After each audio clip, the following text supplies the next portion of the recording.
Now for an exclusive interview with Mr. Natapanu Nopakun, Councillor for the Department of Information, Ministry of Foreign Affairs, Thailand. I'm Alex Dallaston, host for Thailand Response TV, and I'm here with Mr. Natapanu Nopakun from the Department of Information from the Ministry of Foreign Affairs of Thailand. We're going to be discussing the current flooding situation here in Thailand. Good afternoon. Good afternoon. Can I ask you first of all, which areas are currently at highest risk of flooding? Well, currently, as of this morning, the area of Klong Prapa area, which is the canal which has the water that actually becomes tap water for Bangkok, that area is overflowing to one point. The Prime Minister herself has visited the area, and the authorities are trying to lower the level of water. So the areas connected to Klong Prapa are actually the most at-risk areas in Bangkok right now. It would include areas of Nonthaburi, which is closer to Bangkok. The ones farther away are already affected. The ones closer to Bangkok, Nonthaburi, and also Rama 6 area and other areas connected to the Klong Prapa area. It's being reported that another large area of water, or a large mass of water, is heading down from Chiang Mai towards Bangkok and will arrive at the end of this month. Can you tell us what plans are in place to deal with this? I have not received confirmation about that news yet, but I do know that at the end of the month there will be quite a high tide in terms of the ocean. If there is a big chunks of water flowing from Chiang Mai, I believe that we'll be able to manage it. It might be flowed, sent out to the ocean. But of course, this is it's an emergency disaster situation, so we'll take it day by day. It appears that there's been a policy of the government so far to sacrifice the communities around Bangkok in order to save the centre of Bangkok itself. Is this going to continue to be the policy with further flooding through the rest of this season? I guess when it comes to things that happen immediately, right away, sometimes you cannot choose. You don't have many options.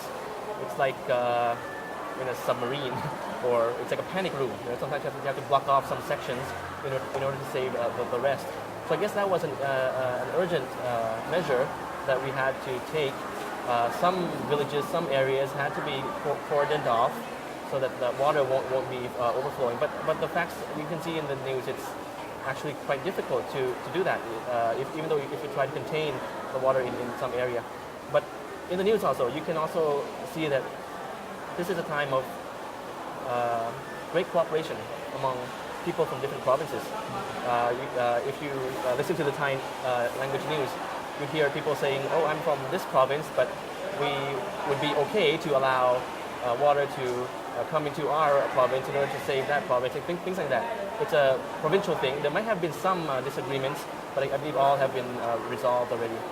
This centre here has been an example of very good cooperation between people from all over Thailand, as well as from people from outside of Thailand.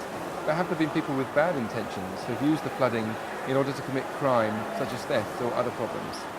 Yes, I've been following the flood relief operations, and I've heard that there have been certain criminals who have taken advantage of the situation.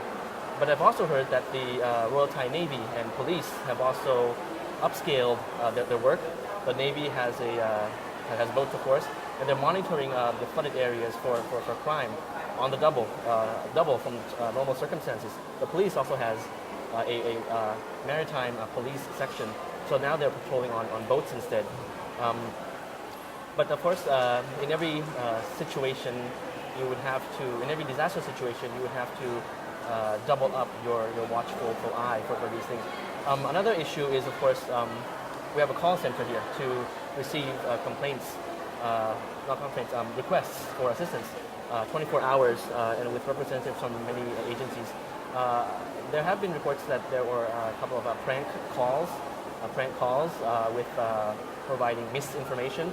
So this is something that I guess we don't want to have anymore, and we've announced that already because it would only hinder the recovery process for the people.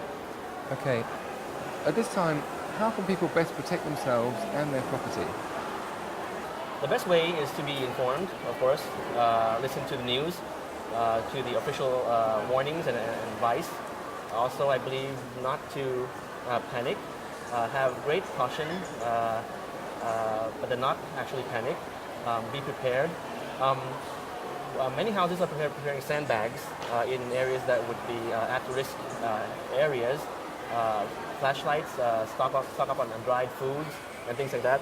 But of course, it's not to the point of evacuation. I don't believe that Bangkok would have that much, be affected that very much to the point of evacuation. We've had floods many decades ago, severe floods, and we will continue to stay in Bangkok because it's a big city. There are many pockets of local communities that can withstand floods, high-rise buildings, and things like that. So I guess the best way to prepare is to be informed, as well as equipment-wise. I mean, physically as well. There are many reports of shops being empty or running out of water, of noodles and packaged food that last longer. Is the supply of these products still coming into Bangkok? Is there going to be any problems with it running out? And how can people get access to these resources? I visit my local supermarket quite often, and many shelves are empty, mostly canned goods or bread and bottled water. But the next day, it's filled. So I believe that there is not a shortage of these vital dried foods or materials. Bangkok, Thailand is a big market. We're a leading food producer and exporter in the world, so we won't have that problem. Although in these dire times, we have people hoarding things because of their fear that they might not be available. Those things might not be available. But I guess it won't reach that point. And of course, we have a big assistance project. There is, of course, ample food and supplies for everybody. It's not that alarming to the point that you would have to buy everything in your supermarket and the next day when you come, there's nothing else left. Will food production be affected for the rest of the year following the flooding that's damaged fields, etc., throughout the centre and north of Thailand? I can't tell exactly. You would have to probably talk to agricultural experts, of course. But obviously, after every monsoon rain or tropical depression or flooding, it does affect the first and second cycle of rice production. There's two cycles in the rice industry. So eventually it would probably have some sort of effect. But I believe that in the long term, it would not, because our industries remain strong. Okay. Is it still safe for tourists to travel to Thailand at this time? Thailand receives around 17 or 18 million tourists each year. When we had political disturbances, when we had the tsunami, the numbers did not fall.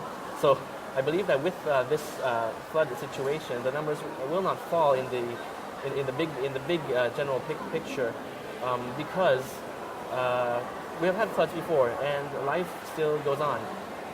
It's probably not. It won't be that severe as a tsunami with giant waves and things like that, because it's a different natural phenomenon. Of course, it is flooding, and floods will eventually go away. So I believe that tourists can still come to Thailand.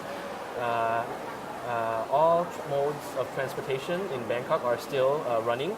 The SkyTrain, the subway, even river boats, and other modes of transportation. And of course, all shopping areas are, of course, still open for Bangkok. And the important thing is Thailand is a diverse country with many tourist destinations. You might have, of course, traveled in Thailand or about to travel in Thailand in many destinations. So, of course, it will be obvious that certain areas are flooded. You're not encouraged to go there, of course, maybe next year or something. But, of course, the central and southern part of Thailand is still not affected by lower than Bangkok is not affected by the floods, and the southern part of Thailand is an area with sun, sea, and ocean, sun, sea, and sand. Phuket is a world class beach, as well as other cities in the south of Thailand. So of course, it's still, of course, a very attractive destination, and we've been an attractive destination for a long time, despite different situations.